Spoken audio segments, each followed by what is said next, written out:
welcome Vice President and Global Head of Google Business, Tata Consultancy Services, Gaurav Syal.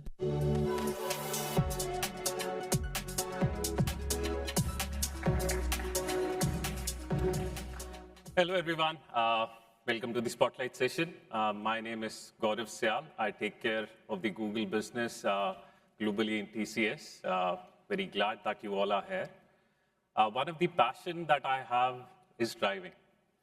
And on a Sunday morning, usually I'll go for a long drive, put my music on, total bliss for me. That's what I like to do. I learned my driving in India. While I was learning my driving, it was not that easy. And what I mean by that is you have to do multiple things at the same time. You have to look at the road, you have to read the signals, to press the clutch, change the gear, accelerate, brake at the right time. And then there are certain undocumented, unsaid rules. You look at the person there at a pedestrian, you lock your eyes and you know that person will cross the road. You'll have to stall. So there are many things that you learn. You learn to trust your instincts. There are many things in terms of having a muscle memory in you. You know, when you are driving, what you need to do is trusting them and then move on. About 2 decades ago, I moved to UK, London, where I live. And it was easy, same side driving, similar rules. And I was comfortable. I even actually passed my license exam in the first go, which I'm really proud of, by the way. But the twist came in when I moved to US, or when I first time came to US. I rented a car. I was sitting at the airport car park. I was sitting in the driver's seat, and I should say it was the moment of internal reckoning. I was thinking to myself, what have I done? My instinct is telling me that the steering wheel is on the other side. My instinct is telling me that I have to drive on the other side. But people are driving on the right-hand side. I thought to myself, should I give the car keys back, hail a cab, and go on? But what I did actually was I waited, I took a plunge. I trusted the system.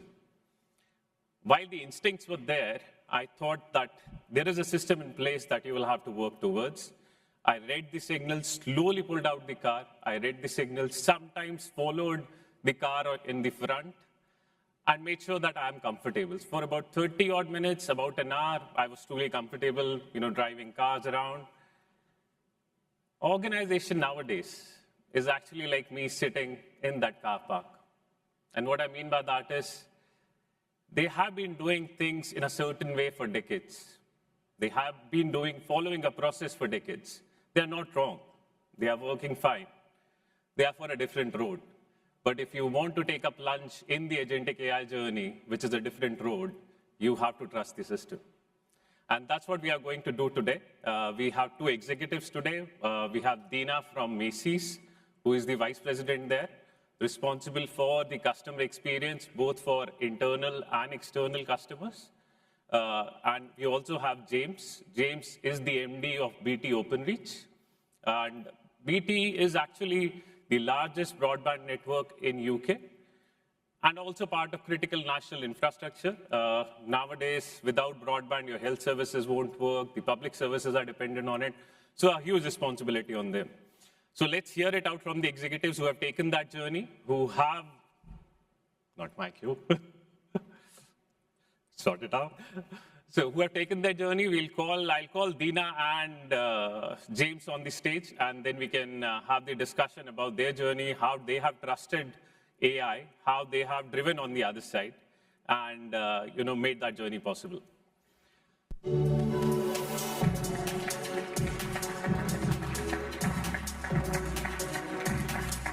Welcome, James. See you. Hey, Gaurav.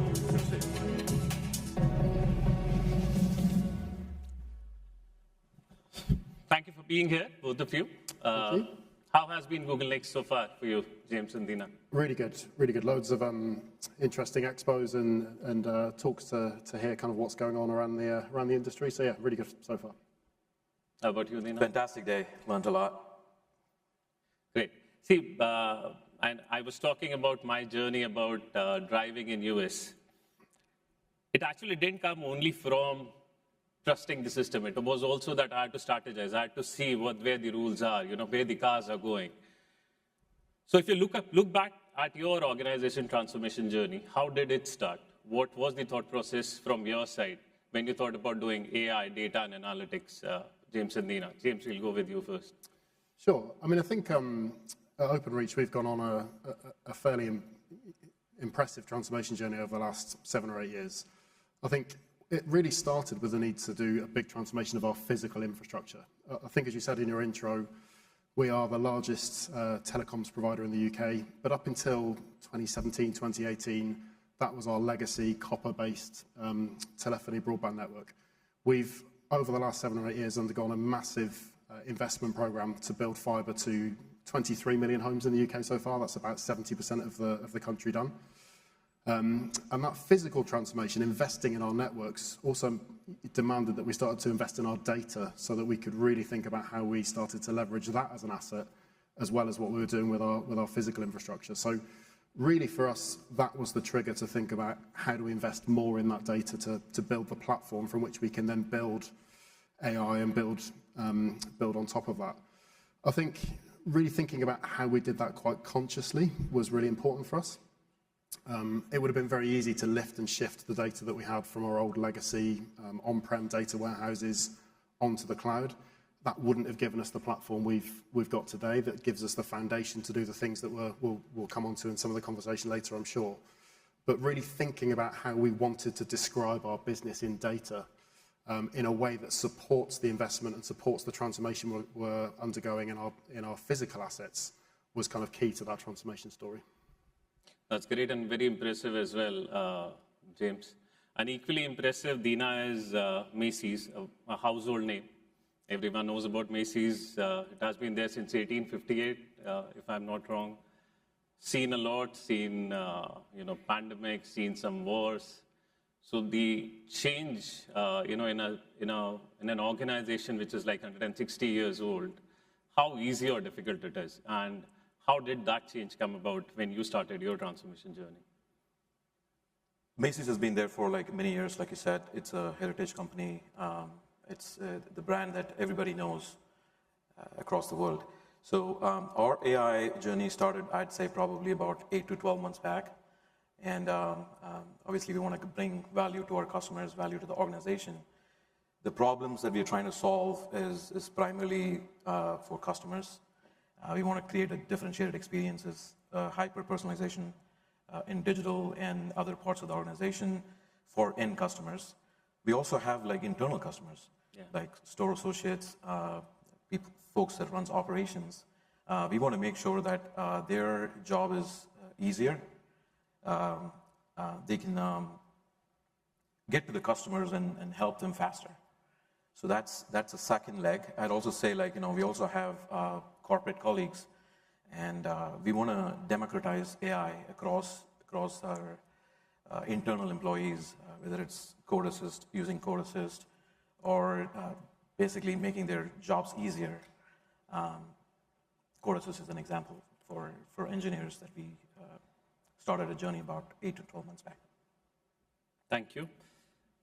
I want to get these numbers right, so that's why I'm looking at the card, James. 10,000 tons of CO2 equivalent removed annually, which is actually equivalent of taking 2,500 cars off the road every year permanently. And this is impressive. This is not a PowerPoint slide, but you have done it. You have done it in BT Openreach. So when someone first walked into your office and said, we are going to use AI and data analytics for 25,000 vans operating in UK, what was your reaction? And how did it go about it? I think it was actually slightly different because I called a bunch of people into the meeting room and I told them that's what we were going to do. So it was looking at their reaction was the interesting bit.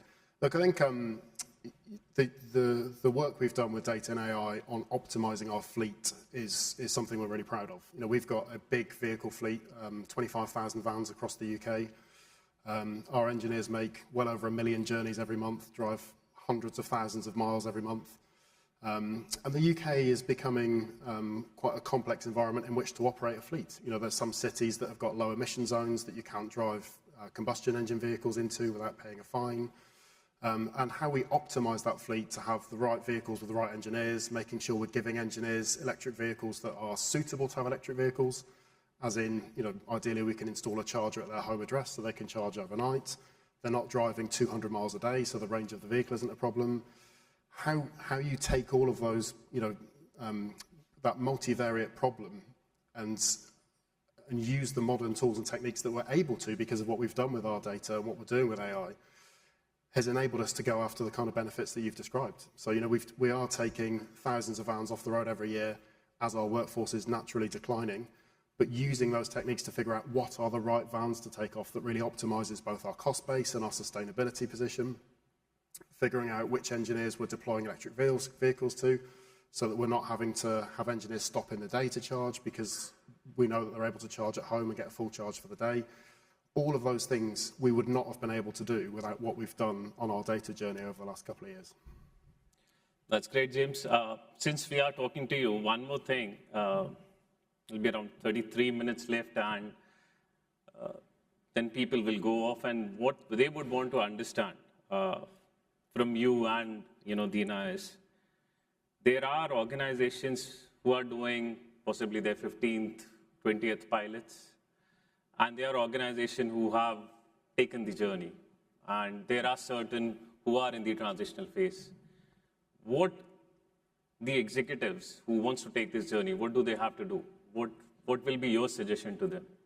We'll start with you, James, and then Dhina, possibly you can add on to it. Sure.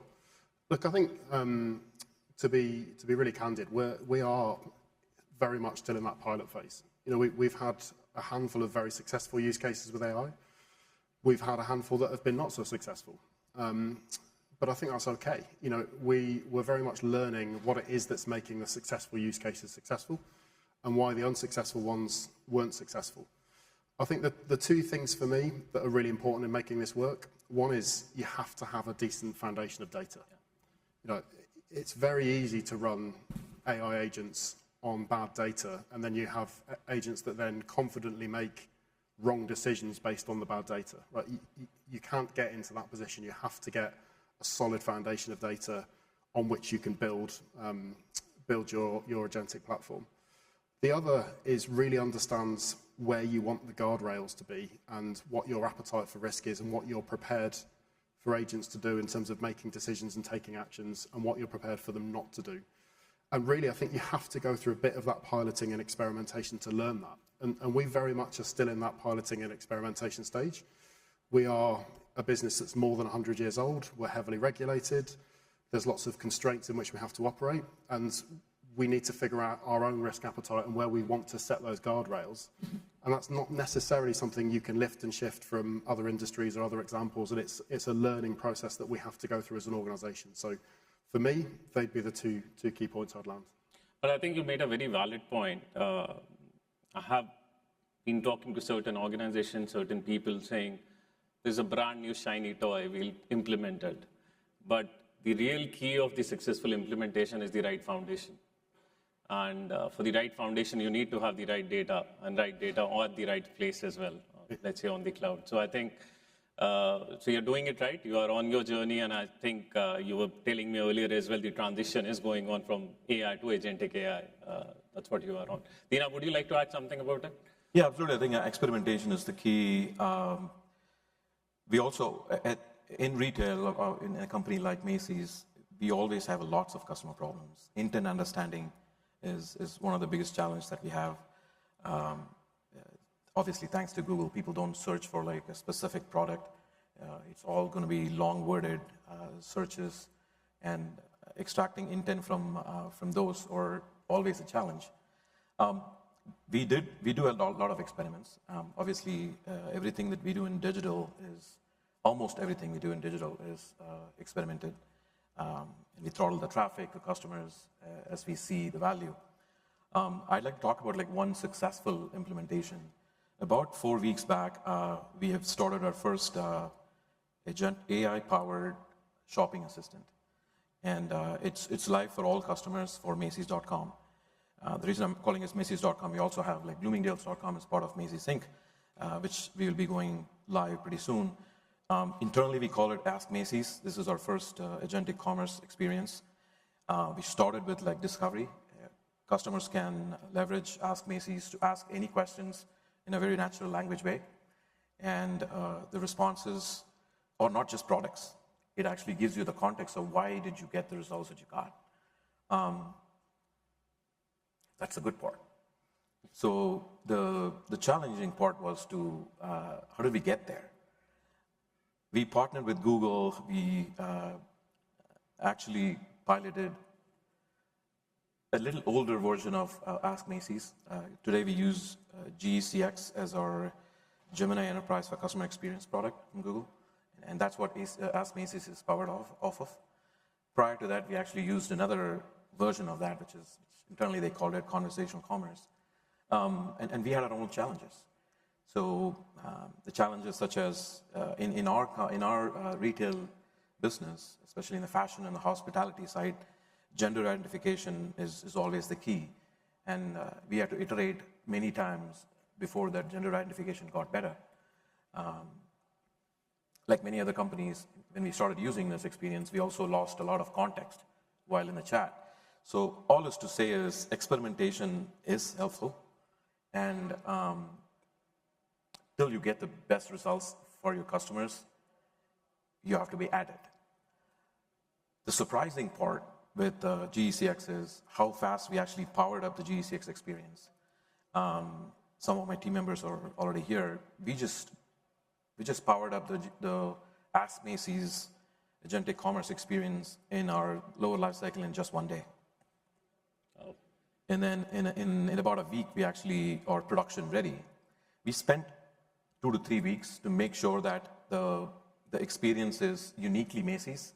So we had to change our design styles so that it resonates with our customers. We don't want to lose our brand value. You talked about Macy's as a heritage company. We spent a lot of time like actually designing this so that it is uniquely Macy's. So there will be challenges. You have to, not all experiments will pass. And this is one experiment where it hit it out of the ballpark after we launched. We did not know that before. So yeah, that's my journey. Good, successful launch. You were also earlier discussing about the virtual try-on, Dhina. Would you want to add some points about the virtual try-on that you have been working upon? Yeah, so the Ask Macy's is basically on the header. You can use Macy's app or on desktop. The primary use case when we started Ask Macy's, I would say it's still in the MVP stage. We want to make sure like we have customers ask any natural language questions and they get the answers that they're looking for along with product recommendations that they're looking for.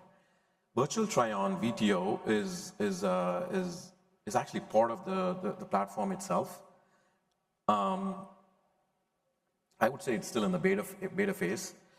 On a very high level, virtual try-on is actually you can upload your picture, and if you're looking at an outfit for work, and Macy's recommended you for let's say a black suit, right?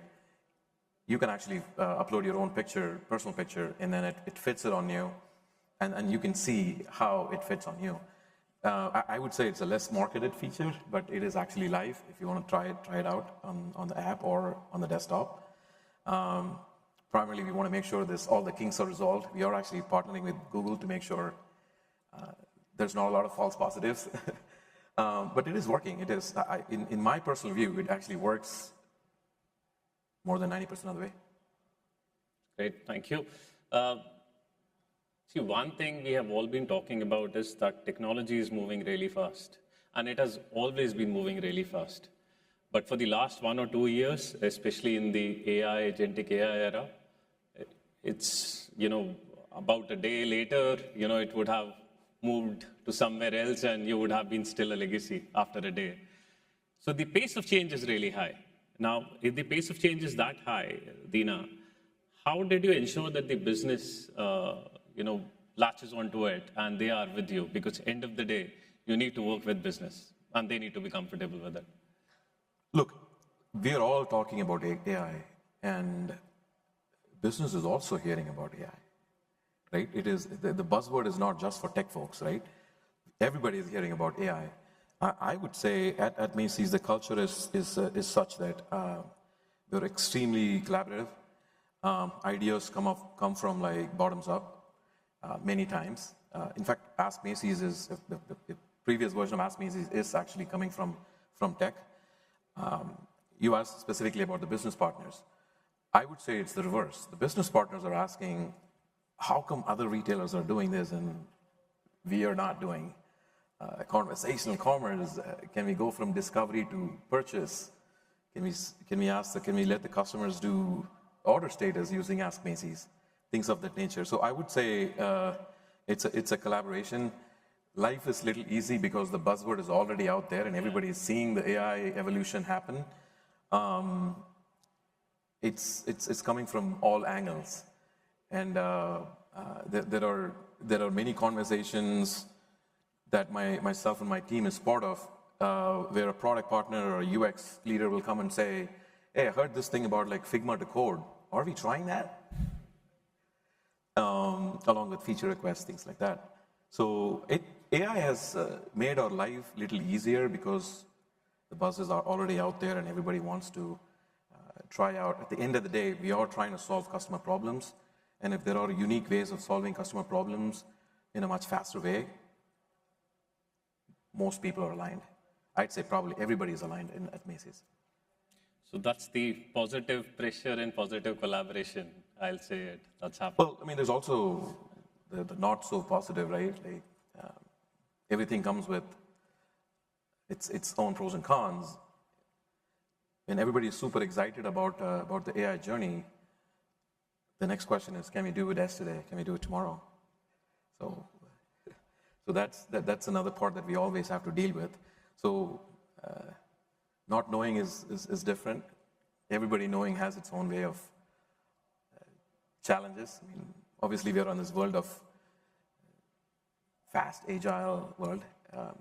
Most things are doable, and some is experimented. It is not like you talked about VTO. Sometimes some of these features are not ready for prime time. Thank you. See, we usually, when we are talking about AI, we talk about technology, we talk about processes. Let me also ask about the people. And when I say people, I want to understand, how did you ensure that everyone is on that journey, including the store colleagues, including the engineers who are driving the vans? How close were they, and what was their reaction when your journey started about the AI? So James, we'll start with you. Sure. I think, I mean, this is different for every organization. And I think certainly for us in Openreach, and it's interesting comparing notes backstage because I think in many ways Macy's is in a similar place. We've got over 100 years of history, and that creates a kind of positive for us, and it also creates a challenge for us. The positive is that over 100 years of history, our workforce has already undergone huge change. 100 years ago, if you were making a phone call in the UK, it would have gone through to someone in a building that physically moved a cable from one socket to another to connect the call. Clearly that technology evolved and the jobs have changed over that period. 10 years ago, we had a mostly copper-based broadband network that required our engineers to work in one way. Today, we've got a mostly fibre-based telephony network or broadband network that requires them to work in a different way. So having that legacy, having that history, actually is quite helpful to look back and say, look at the change journey we've already gone on. The challenge, of course, that it presents is that there's 100 years of unlearning to do. There's a lot of legacy, there's old processes, there's latent knowledge that needs to be unlearned, which you touched on in your intro, Gaurav. But if you're cognizant of those 2 points, you can really use those 2 points to help you land the change that you need to land. I think the other thing I'd say is the more that you can involve your front line in building those changes. I think Dhina touched on this a second ago as well. If you're enabling change or landing change that helps them do their job, they will naturally come on the journey with you. And we've got some, relatively small scale examples still, but agents that are helping to take effort out of the job of the front line, they're naturally much more engaged in those kind of use cases because it's an enabler for them rather than a threat or a challenge to them. So, they would be the key points I'd make. Great. Dhina, any views from your side? I think we are all unlearning. Whether if you're around for like 100 years or 150 years, As an engineer, we're all learning how to use code assist. Sometimes you get frustrated that the answer that you're looking for is not out there. So unlearning is part of our journey. And with the way things are going, I think you have to learn. You have to learn to unlearn more moving forward. So it's just part of life. Thank you. I think that's what we are also learning from both the experiences of your organization, respective organization. One thing, tell me, when you started your journey, what is the one thing that you wish someone would have told before you started? Is there something that you would have changed? Is there something that you would have done differently, both in BT Openreach and Macy's? I think I'd probably reiterate the points I made earlier. I think you have to get the right foundation of the data, because if you haven't got solid data, getting onto that next stage of the journey is really challenging. And the other is to reiterate Dhina's point from earlier, which is get into that experimentation phase.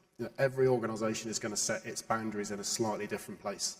Have you got a big appetite for risk? Are you a kind of younger, more challenging organization that isn't regulated, that doesn't have some of the constraints? Or are you a bigger organization that's heavily regulated with more constraints and a lower risk appetite? You only figure out where you want to draw those lines and set those boundaries when you get into that experimentation. So the quicker you can get into it, the quicker you can then get out of it and make those decisions and get to production and get to scale. I concur with you. Like the amount of experiments you do is, it's a bit of a misnomer, because at one side you need to experiment. The other side, you don't want to go like experiment for every single thing that you do. Then you're actually impacting speed. So for me, I think you have to get through the phase of things like, I've tried this in the past, it didn't work.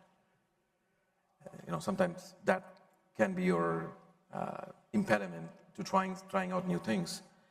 You have to strike a balance between how much of experimentation you want to do and quickly getting to the value stream by not, I wouldn't say like wasting time, but not all experiments will yield the results you want. Also, you don't want to go on the other side of like experimenting too much. So you have to strike the balance of how much of experiments and when you're experimenting, right? If you're impacting the core part of the business, whether it's like revenue, whether it is CSATs, things like that, yeah, you can be on the conservative side. For example, like anything over like bottom of the funnel, we tend to do a lot of experiments. In top of the shopping funnel, my personal view is you don't need to do tons of experiments. Every single thing need not be experimented. So you have to strike a balance between how do you get to the value fast. So the way I'll take it, James and Dhina, is that while you will have to trust the system to move forward and take this journey, but you need to have the right security and guardrails around it to make sure, even if you're experimenting, it's in the boundaries of what the enterprise wants. The nuance is it depends on the business that you're in. Like, for Macy's, obviously we are in a fashion retail world, hospitality business, where things like gender identification is the key. Context is the key, right? And you may be in a different retail where something else would be super important for you before you can actually put this in front of the customers. Yeah, I agree with you, like the trust is always the case. Like I said, in my personal view, with all the buzz in AI, you might get the trust fast, but getting to the value stream may not be as fast. Does that make sense? Makes sense. Thank you. Tell me about the partnership ecosystem. I mean, what we are right now talking about, as you said it, James, you need to have the right data. You have to have the right foundation. If you are doing a true agentic AI, the data has to be on the cloud. It needs to have the right nuances and modernized environment. Where do you think and how do you think the partner ecosystem, the overall ecosystem, comes into play? I think it's hugely important, and I think it's hugely important for three reasons, actually. The first is partners can help bring in expertise and capacity that we don't have in-house. You know, TCS, as an example, were critical for us in our cloud migration. We didn't have all of the expertise and all of the capacity we needed to do that in-house. And you came in, gave us some great support, and got us to a completed and successful migration far more quickly than we otherwise would have done. I think the second reason is when you augment your own organization's data with other data from the outside, that's when you can really start to unlock some interesting things. I'm really excited about some of the use cases we're working on with Google, particularly around the use of the data within the Google Maps product family. You know, as a big telco that's infrastructure heavy, using, for example, the Google Street View data to understand where we've got undocumented assets. You know, we've got 4.3 million telegraph poles in the UK that we use to service customers. There's probably, you know, again, as an organisation that's 100 years old, over time records fall out of sync and things don't get recorded properly. Can we start to use that data to identify where we've got assets that aren't on our records anymore? You know, that's hugely exciting. Can we use the LiDAR data that's available to figure out, have we got all of our wires installed at the correct height, so they're not presenting a safety risk? Can we use the traffic data that helps us understand when's the best time to close a road if we're doing infrastructure work to upgrade broadband in a local area that's going to cause minimum disruption to local residents? You know, augmenting that data from the partner ecosystem with our own data really starts to unlock some interesting opportunities.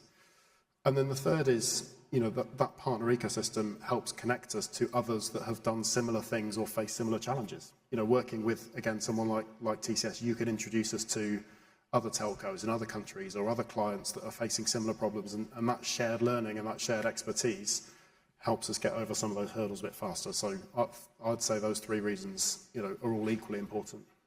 I think that's a very important point. It's not only about the way I look at it, it's not only about the successes. It's also about where you have not been as successful as you would have wanted to be, and the learnings from that part, and don't do that. You know, that's where we can come and advise you as well. But thank you, James. Dhina, how about you? Yeah, I think the partnership ecosystem is really important. TCS has been great for us. They are embedded in our engineering organization today at Macy's. The unique differentiators are, like, they bring the industry knowledge, and like you said, like, you know, some of the implementations they're quite successful, and some they're not. They bring that expertise. Companies like Google, we partner heavily with Google.